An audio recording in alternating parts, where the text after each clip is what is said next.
দেখেন, ইলেকশন হতে হবে, এটা আমি আগেও বলেছি, যখন অনেকে বলছি ইলেকশন হবে কি হবে না, আমি সবসময় বলছি ইলেকশন ছাড়া কোনো উপায় নেই। দ্বিতীয় কথা, হার জিত থাকবে। তবে আমি এটা আমার পার্সোনাল ওপিনিয়ন, জামাতে ইসলাম তার হিস্ট্রিতে 40% ভোট বাংলাদেশ জামাত ইসলাম পেয়েছে, 40% লোকের সমর্থন পাওয়া, এটা আমি একটা বিশাল বিজয় বলে ভাবি। দ্বিতীয় কথা হলো 68-70। আপনি একটা জিনিস দেখবেন, আমি নির্বাচনটাকে দুইটা ভাগে ভাগ করতে চাই। একটা হচ্ছে সকাল 7:30 থেকে বিকাল 4:30, আর 4:30 থেকে পরের অংশটুকু। এই পরের অংশটুকু নিয়েও যদি আমি ধরে নিই 50টা জায়গায় ম্যানিপুলেটেড করা হয়েছে, যদি ধরেও নিলাম, তাহলে ধরে নেন 70 আর 50 কত হয়? 120। জামাত ইসলাম কিন্তু ক্ষমতা যাচ্ছে না, কারণ ক্ষমতায় যেতে গেলে কিন্তু 150, যদি আমি ধরেও নিই তর্কের খাতিরে, তার মানে মানুষ কিন্তু রায় দিয়েছে বিএনপির পক্ষে। সো এইটাকে সেজন্য বিএনপিকে আমি আমার অন্তরস্থল থেকে তাদেরকে কংগ্রাচুলেশন করতে চাই, কারণ মানুষ, আমরা কি চাই? মানুষের ম্যান্ডেট, সে যাকেই দেখ, যাকেই পছন্দ করুক। 40% জামাতের ইতিহাসে এই প্রথম পাওয়া, 68টা আসন, এটাও প্রথম পাওয়া। হয়তো 68 জায়গায় 120 হতে পারতো, সেটাও, কিন্তু ওই 40% ভোট, এবং তার চেয়েও বড় আরেকটা, এবার 2টা ভোট ছিল, প্রত্যক্ষ হোক আর পরোক্ষ হোক, হা ভোটের সমর্থনে যেমন আমি ছিলাম, যেমন বাংলাদেশ জামাত ইসলাম ছিল, এনসিপি ছিল, আমরা সেভাবে বিএনপিকে দেখতে পাইনি। কিন্তু হা ভোটের জয়যুক্ততার পর আজকে যখন স্টেটমেন্ট দিলেন বিএনপির পক্ষ থেকে যে জুলাই সনদ তারা বাস্তবায়ন করবেন অ্যাজ ইট ইজ, সো সেটাও এই জাতির জন্য একটা ভাগ্যের পরিবর্তনের জন্য আমার মনে হয় একটা গুরুত্বপূর্ণ সিদ্ধান্ত। এখন আজকে আরো একটা সিদ্ধান্ত, প্রধান বিচারপতির কাছে ওনারা শপথ পড়তেছেন সবাই, যেটা কনস্টিটিউশন যদি মেনে নেন তাহলে হওয়ার কথা না। তার মানে কি, আমরা আবার সবাই মিলে কিন্তু জুলাই সনদকে অন করলাম। আমরা এমন একটা ফ্যাসিস্ট রিজিমের কোনো পেতাত্তার কাছ থেকে আমরা শপথ নিচ্ছি না। তার মানে কি, আমরা এখন হাদিকে ধারণ করতেছি, আমরা 24কে ধারণ করতেছি, 71কে ধারণ করতেছি। যেমন এতদিন আমি বিএনপির অনেক সমালোচনা করছি, ভোট পাওয়ার সমালোচনা আর আজকের সমালোচনার মধ্যে কিন্তু পার্থক্য হবে। এখনকার সমালোচনাটা কি হবে? তারা যে ইশতেহার দিচ্ছে সেই ইশতেহার সে বাস্তবায়ন করতে পারছে কিনা। গ্লাডস্টোন একটা কথা বলছে, এই opposition should B a barking dog. So vote চাওয়ার জন্য আমরা যেটা করছি বা বলছি, যেমন এই যে আপনি যে কথাগুলো বললেন, আমি এখন যদি, আমার কাছে এরকম বহু ক্লিপ আছে, জান্নাতের টিকিটের কথা বিএনপিও বলছে। সো রাজনীতির ক্ষেত্রে প্ল্যাটফর্মে আমরা অনেক কথা বলি, কিন্তু কিছু ক্ষেত্রে একটা জিনিস এক জায়গায় হতে হবে, সেটা হচ্ছে কি, বাংলাদেশ জামাত ইসলাম কোরআন ও হাদিস এবং সুন্নাতে কি অনুযায়ী চলতে চায়। যেটা বললেন 4 নম্বর কোশ্চিন, ওটা আমারই কথা, 4 নম্বর কোশ্চিনে বলিনি। আমি বলছি যে অ্যাটলিস্ট কবরে গেলে বলা যাবে যে কিছুই করতে পারিনি, জামাতকে ভোট দিয়েছি। That is the answer, that is not a question. So আপনি যেহেতু বললেন যে কিছু আমার নিজের কোশ্চিন, সেজন্য বলে দিলাম, you give me the chance to clarify, সেজন্য বলি। আরেকটু পরিষ্কার করে বলি ভাই, আপনি যেহেতু বলছিলেন যে যেটা পেয়েছে তাতে আপনি মোটামুটি সন্তুষ্ট, এবং মোটামুটি না, আমি খুব সন্তুষ্ট, খুবই সন্তুষ্ট। আমি খুব মোটামুটি না, বাংলাদেশের ইতিহাসে 40% ভোট বাংলাদেশ জামাত ইসলাম পাইছে, নিশ্চিতভাবে এটা, এবং এই 40% নিয়ে কোনো পক্ষ কেউ কোনো বলতে পারতেছে না যে এই 40% জালিয়াতির মাধ্যমে অবটেন হয়েছে। 1990 সালে ভোট পেয়েছিল সর্বোচ্চ 12%, 1996 সালে পেয়েছিল 4%, 2001 সালে ভোট করছিল বিএনপির সাথে, তারপরেও সেটা 7%-এর উপরে যায়নি।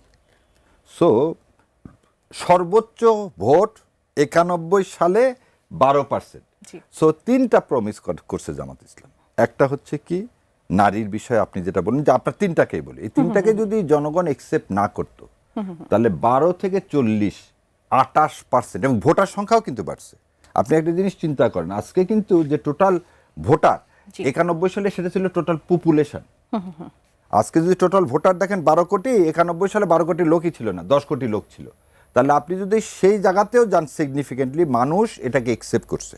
এবং আমি বলবো জামাতের যে নৈতিক জয়, জামাতের যে কর্মসূচি, ইশতেহার, সেটাকে মানুষ সমর্থন করছে। আর রাজনীতিতে শোনে, এইটা কি জন্য 5 বছরের জন্য, এই 5 বছরে আপনাকে দেয়নি বলে সামনে দিবে না তা কিন্তু না। প্রথম জিনিস হচ্ছে, অপোজিশন যদি না থাকে এই 15 বছরে কি, কেন, why Bangladesh did not function at all. দেখেন, যাকে গৃহপালিত বিরোধী দল বানালেন তার সমস্ত জায়গায় জামানত বাজেয়াপ্ত, জাতীয় পার্টি বলে একটা পার্টি এ দেশ থেকে নিঃশেষ হয়ে গেল, এবং সেটা কি জনগণের ভোটের দ্বারা। তো আপনি যদি পিপুল এম্পাওয়ারমেন্ট করতে চান তাহলে আপনাকে কি করতে হবে? আপনাকে আদর্শ নীতিতে বিশ্বাস করে, এবং আদর্শ নীতিতে বিশ্বাস করে বলেই আমি কিন্তু 68-র চেয়ে বলবো 40%কে আপনি দেখতে হবে বাংলাদেশের। এবং আরো একটা জিনিস দেখেন, হ্যাঁ ভোট কত পার্সেন্ট পড়ছে? 60%। 60%। এই 60% তো জামাতে ইসলামের জন্য। আপনার কি মনে হয় পুরা নির্বাচন ব্যবস্থা এবং আমি যে সংবাদ সম্মেলনের কথা বললাম সবকিছু মিলে কেমন দেখছে? শাহরিয়ার ভাই যা বলেছেন একদম ঠিক বলেছেন, নাহিদ এবং জামায়াতের আমির যা বলছেন একদম ঠিক বলছেন। কারণ ইনি রাজনীতি করেন না, ওনারা রাজনীতি করেন, উনি সমর্থন করেন তাদেরকে, তাদের ন্যারেটিভ এস্টাবলিশ করেন। যেমন আমি আমার একটা ভিডিও আমার পার্সোনাল চ্যানেলে ইলেকশনের আগের দিন আমার একটা ভিডিওর হেডলাইনই ছিল বিজয়ের জন্য জামায়াত ইসলামকে অগ্রিম অভিনন্দন, এরকম একটা হেডলাইনই দিয়েছি। কারণ কি? কারণ এই যে শাহরিয়ার ভাই যা বললেন 100% একমত। আমি ওখানে স্পষ্টভাবে বলেছি বিএনপি 2/3 মেজরিটি পাবে। আমার কিন্তু প্রেডিকশন আছে, আমার জ্যোতিষ বিদ্যা হিসাবে আমাকে আপনি চাইলে আপনি জ্যোতিষী হিসাবে ব্যবহার করতে পারেন। অনেকে অনেক কনফিউজ ছিল, তাই না? অনেকে মনে করছিল ইভেন বিএনপি 151 পায় কেন, ওখানে বলা আছে। কিন্তু আমি ওখানে বলেছি জামাত সর্বোচ্চ 70 সিট পেতে পারে, এটাও মিলছে দেখুন কম বেশি। এই যে যা যা বলেন কথা এগুলোই বলেছি। মানে একটা দল 70-এর মতো সিট পেয়ে যাচ্ছে, তখনও তার ভোটের পার্সেন্টেজ জানি না, অ্যারাউন্ড 40% ভোট পাচ্ছে। শুধু সেটা না, আরেকটা জিনিস যোগ করি, এই দলটা একটা ইলুশন তৈরি করেছে দলটা ক্ষমতায় চলে যেতে পারে। আপনি এটা নিয়েও জিজ্ঞেস করতে চাচ্ছিলেন? হ্যাঁ, খেয়াল করুন, এইগুলো প্রত্যেকটাই দলটার সাকসেস, এই ক্রেডিট তাদেরকে দিতেই হবে আপনাকে। এবং এটা বিরাট বিজয়, এবং সত্যিকার অর্থে বিএনপি তার সাইজের সাথে যে জায়গায় গেছে, উন্নতি যদি বলেন, ডিফারেন্স যদি বলেন, জামাতের ডিফারেন্স পার্সেন্টেজে যদি হিসাব করেন, হিউজ। সো এরা জিতেছে। আচ্ছা, এখন নাহিদ ইসলাম বা ডক্টর শফিকুর রহমান কেন এটা বলছেন? ওনারা বলবেন না, কারণটা বলি। মাঠের ক্যাম্পেইনে, নির্বাচনের ক্যাম্পেইনে কিন্তু তারা জিতে যাচ্ছেন। নাহিদ ইসলাম ভোট দিয়ে বলেছিলেন যে আমরা সরকার গঠন করতে যাচ্ছি। ফাইন, এটা বলতে হবে তো। জি। আপনি যদি বডি ল্যাঙ্গুয়েজে দেখেন আমি 70 সিট পাবো, আপনি 30 সিট পাবেন তখন। আচ্ছা। সো আপনাকে রাজনীতির জন্যই দেখাতে হবে আপনি অনেক বড় দল হয়েছেন, আপনি ক্ষমতায় যাবেন, যাতে আপনি তো আপনার নিজস্ব যে ভোট ব্যাংক আছে তারটা তো পাবেন, জি। বিএনপিও তারটা পাবে।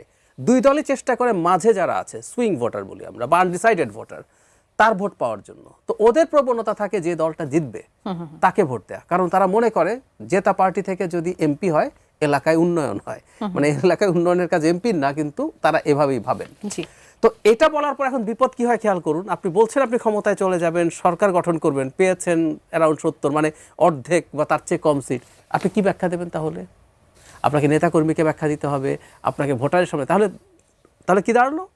কোথাও কোথাও সমস্যা হয়েছে, এটা হয়েছে, আমরা দেখছি, আমরা করবো কিনা। ওনারাও ভেতরে ভেতরে, আমি আপনাকে কনফার্ম করছি, খুশি। তারাও জানেন তাদের বিজয় হয়েছে, কিন্তু যেহেতু তারা রাজনীতি করেন এইটুকু তাদেরকে করতেই হবে। আপনিও মনে করেছেন যে 70-এর মতো সিট পাবে, এবং তারাও জানতেন। তারপরে যে হাইপটা আমরা দেখেছি, একটা সময় এমনও মনে হয়েছে যে বিএনপির সঙ্গে হাড্ডাহাড্ডি লড়াই হতে যাচ্ছে, জামাতও বের হয়ে চলে আসতে পারে, এরকম অবস্থান দেখছি। এখন তাদেরকে এই ব্যাখ্যাটুকু তো দিতে হবে, কেন দিতে হবে, যে কেন কমলো, এতটা কমলো, অন্ততপক্ষে 100টা নয় কেন? একদম। হ্যাঁ, সেই জায়গাটুকু আপনার কাছে কি মনে হয় যে আরো আগাতে পারতো কিনা? না, এটা যেটা হয়েছে এবার, আমি এটাকে অনেক অনেক বেশি মনে করি, অনেক বেশি মনে করি। ভবিষ্যতে সঠিক ট্র্যাকে তারা যদি চলে, বিএনপি অনেকগুলো ভুল করেছে, সেই ভুলগুলো যদি বিএনপি না শুধরায়, হু নোজ নেক্সট ইলেকশনে তারা সত্যি সত্যি ফাইট দেবে বা ক্ষমতায় চলে যেতে পারে। আবার উল্টো হতে পারে, যেমন 91 সালে জামায়াত ইসলামী একা নির্বাচন করে 17টা সিট পেয়েছে, 96তে সেটা 3-এ নেমে গেছে, ভোটের পার্সেন্টেজও কমেছে, সিটও কমেছে, বাড়তেও পারে কমতেও পারে। এটা আসলে 5 বছর অনেক লম্বা সময়। কথার সাথে আমিও একটু অ্যালার্মিং বলতে চাইবো, কারণ জনাব তারেক রহমান ঢাকা 17-তে যদি মাত্র 4,500 বা 5,000 ভোটে যেতে, এবং ঢাকার 6টি আসনে তো আমরা দেখেছি অবস্থানটা আসলে কিরকম। সুতরাং এটা ডেফিনেটলি তাদের জন্য।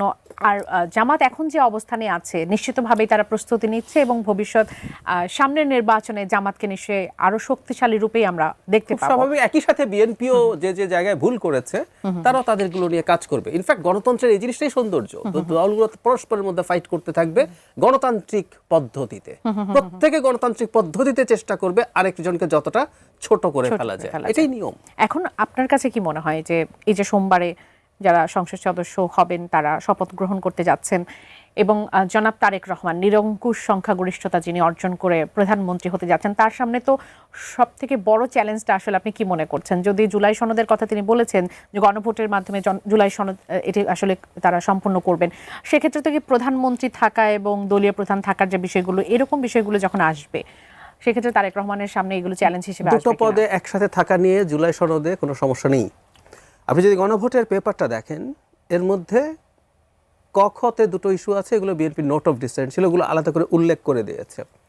গতে কতগুলো বিষয় উল্লেখ করে বলছে আর 30টা বিষয় যেগুলোতে দলগুলোর ঐক্যমত্য হয়েছে সেগুলো করতে বাধ্য থাকবে, সেগুলো ম্যান্ডেটরি থাকবে। আচ্ছা আচ্ছা, ওর মধ্যে কিন্তু একই ব্যক্তি দুটায় থাকতে পারবে না, এটা নেই।